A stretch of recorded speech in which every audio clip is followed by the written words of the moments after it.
Nila Faranisa Darajatul Rofinka dengan nomor peserta D083. Saya berasal dari SMP Itkon Islamic School Bandung. Pada kesempatan kali ini, saya akan membawakan sebuah dongeng karya saya sendiri yang berjudul Rahasia di Balik Kokok Ayam. Bangun tidurku terus mandi, tidak lupa menggosok gigi. Habis mandi ku tolong ibu membersihkan tempat tidurku. Begitulah lagu yang sering dinyanyikan anak-anak setiap pagi. Tapi kenyataannya tidak semua orang seperti itu. Contohnya Nila, anak kelas 8 SMP yang lebih sering bangun tidur lalu tarik selimut lagi. Kukuruyuk! Suara ayam jantan Pak Asep menggema dari kandang belakang rumah. Pagi itu kokoknya datang lebih cepat dari biasanya, pukul 3 dini hari. Para warga kampung mungkin mengira ayam itu sangat cepat. Namun hanya satu orang yang benar-benar terganggu, Nila. Ia menutup kepalanya dengan bantal sambil menggerutu. Ayamnya kenapa sih? Pagi-pagi amat. Nila, bangun nak. Udah jam 6. Tidak ada jawaban. Nila, cepat bangun. Hari ini hari Senin. Jangan sampai telat lagi. Hari-harinya selalu dimulai dengan terburu-buru. Sarapan sambil pakai sepatu, kaos kaki beda sebelah. Sampai ke sekolah, nyaris selalu bel berbunyi duluan. Di sekolah, Nilam selalu tertunduk lesu, matanya sayu, bahkan ia sulit untuk menangkap pelajaran. Ia kehilangan kesempatan untuk mengikuti lomba menulis karena ia lupa batas waktu. Dan ini semua karena satu kebiasaan, bangun kesiangan. Tetapi suatu malam semuanya berubah. Nilam tertidur lebih awal dari biasanya karena ia kelelahan. Tetapi dalam tidurnya ia merasa tubuhnya melayang. Saat ia membuka mata, ia melihat ladang yang luas dan bersinar. Di ladang itu berdiri seekor ayam jantan berwarna emas.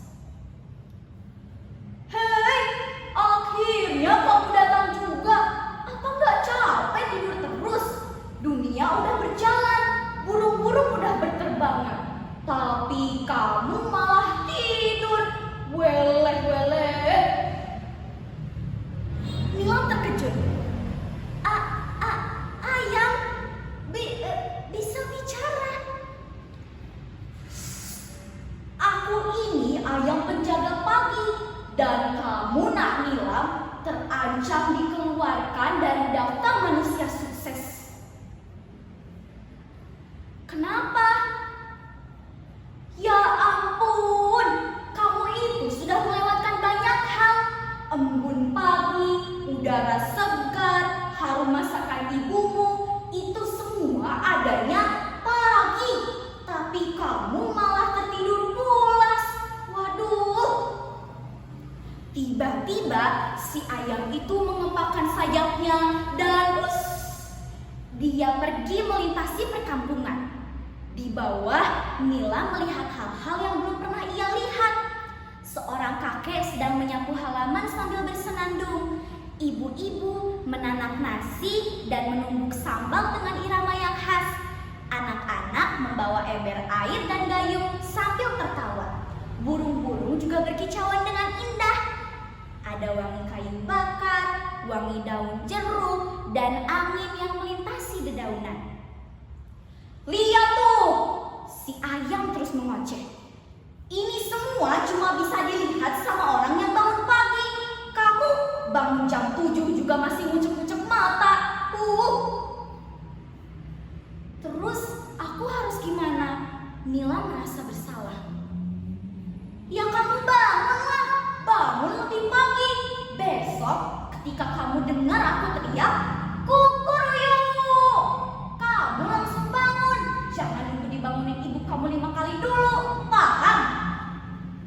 Nilam mengangguk cepat. Keesokan harinya, ia benar-benar bangun ketika mendengar kokok ayam. Pukul 4 pagi. Ia beranjak keluar rumahnya. Dan dunia yang ia lihat sama seperti salinan dalam mimpinya. Embun, udara segar, dan langit yang perlahan berubah warna. Ajaib! Hari itu, Nilam mandi lebih cepat dari biasanya. Ia membantu ibunya, bahkan ia sarapan tanpa harus terburu-buru. Ibunya sampai terkejut. Tumben sekali kamu bangun pagi-pagi begini. Nilam hanya tersenyum sambil menggaruk kepalanya. Di sekolah, ia menjadi lebih segar. Bahkan ia bisa menjawab pertanyaan dari gurunya. Teman-temannya pun mulai bertanya-tanya. Nilam, hari ini kenapa kamu sumringah sekali? Namun Nilam hanya tersenyum. Ia tahu bahwa ada yang membantunya untuk bangun lebih pagi.